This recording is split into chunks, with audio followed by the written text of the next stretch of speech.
Hi Cancer, hope you are doing well.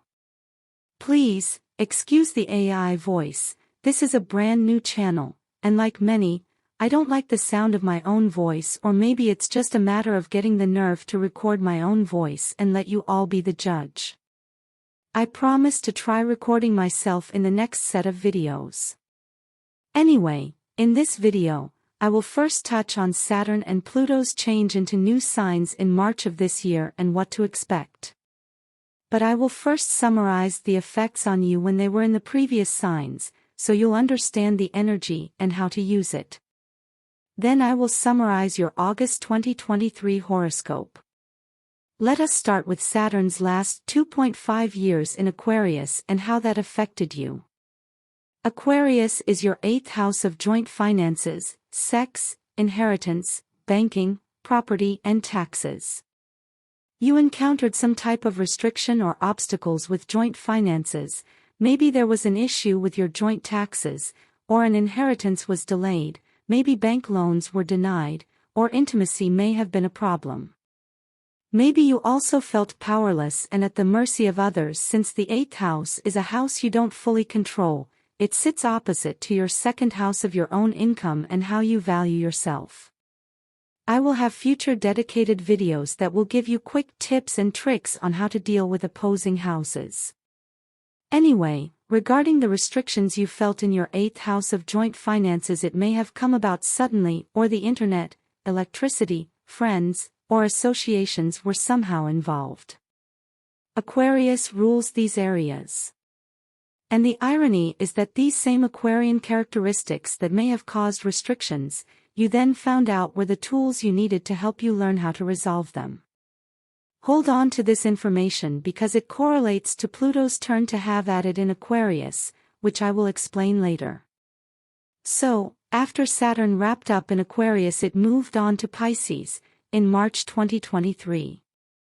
Pisces is your 9th house of travel or daydream travel, people at a distance, publishing, and higher education. Neptune is here too. This is heavy for you in some way because you are the empathetic and sensitive sign of the zodiac, but, in your favor, you are also a water sign, so you will be adept to the energy. Back to what to expect for the next 2.5 years with Saturn in your 9th house. Maybe you used to travel frequently, and now you may find it impossible to do or can't do as much. It could be you are worried about someone at a distance. Or maybe you are in a speaking/teaching role or are wanting to publish but creativity may be lacking.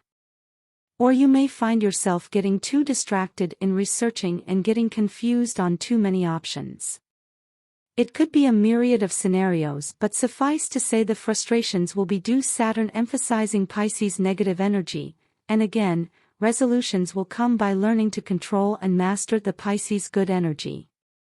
Pisces is elusive, an idealist and dreamer, the artist, and they can be both conflicting and harmonious at the same time in their actions and communication.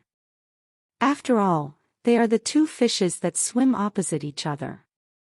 Let us get back to Pluto changing signs from Capricorn, where it has been for the last 14 years, and in March, it took over from Saturn vacating Aquarius. Pluto in Aquarius will be an unusual 20-year instead of its usual 14-year tour, because Pluto will retrograde back a few more times into Capricorn to tie up some loose ends. Knowing this, let us revisit your amazing learning odyssey with powerhouse Pluto in Sirius Capricorn the last 14 years, to hopefully anticipate what loose ends Pluto is concerned enough about to delay its Aquarius appointment. Capricorn is your 7th house of all types of partnerships, including business, marriage, and open enemies.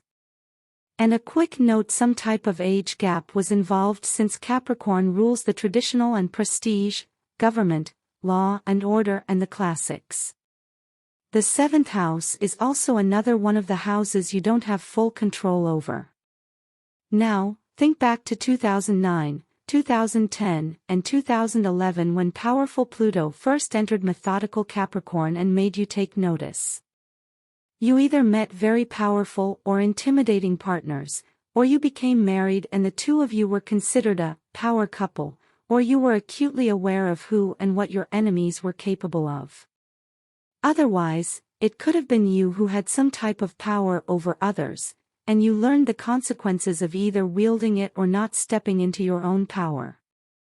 It will be different for different Cancerians, but I want to draw your attention to the journey of a beginning, middle and a finale of you becoming an equally powerful and confident person as your partners, or realized compassion and empathy were more powerful than your adversary's strengths, etc.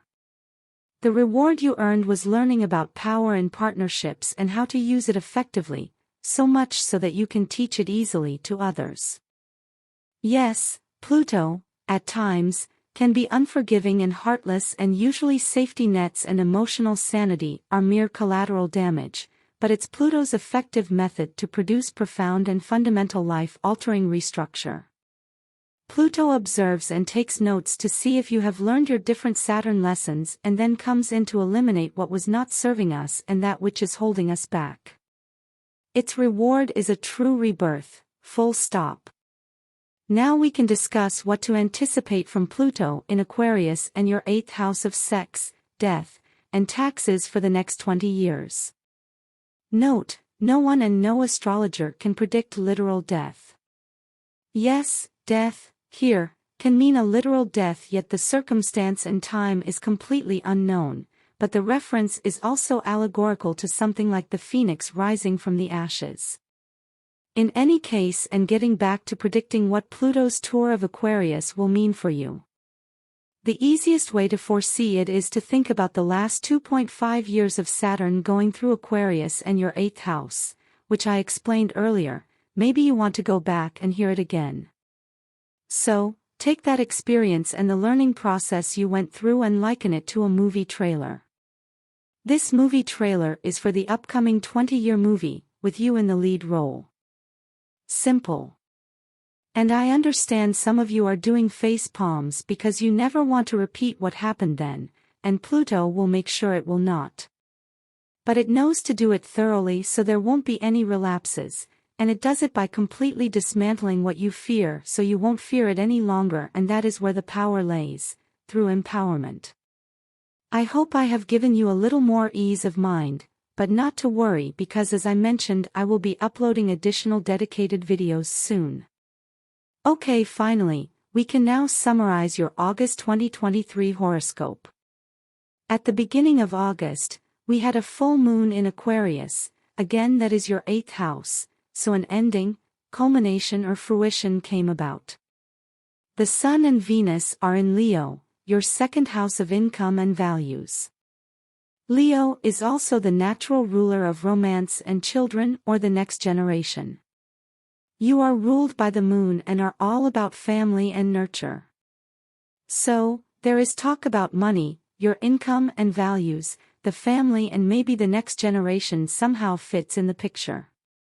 Even though there is some kind of confusion or restriction about your income, and that is due to Venus retrograde in Leo until early October, but still look to the Leo new moon August 16th for something new and exciting about your income. Early October is when whatever monies were held up will start flowing again. Currently, both Mars and Mercury are in Virgo, but Mercury is in retrograde until the end of September. You seem to be busy coming and going, making phone calls, arranging for family gatherings, or it has to do with a move, maybe it involves people at a distance. Whatever it is, it involves some kind of preparation for an upcoming family event. Just have plan B and C for any delays or change of schedule, yours or theirs. This may remind you of similar events 18 or 19 years ago. Aries and Libra are in the North and South Node respectively, where they were 18 years ago. Again, if there are any delays, changes, or bumps in the road about arrivals, departures, maybe even disagreements, Ceres in Libra is helping carve out a tentative compromise by mid-September. But, at the end of August we have a super blue moon in Pisces. Maybe that is the arrival or departure date with family, but it is an ending, culmination, or fruition. It could also be about what was occupying your mind in March, April, and May regarding publishing, speaking, or about higher education. Whatever your situation, the heat and activities are pushed forward towards the end of August regarding family, as we see Mars coming into Libra then. It is definitely an exciting time for Cancer, as these centers around family gatherings and maybe in a new comfortable place, but the atmosphere is centered around celebrations or an important family event. And no one does family better or really feels at home with good food and family like sensitive Cancer. Thank you so much for listening. I hope you found it informative and entertaining. If you did, please give it a like. I invite you to subscribe for future content, and I welcome your comments to produce better content and structure. Blessings to all.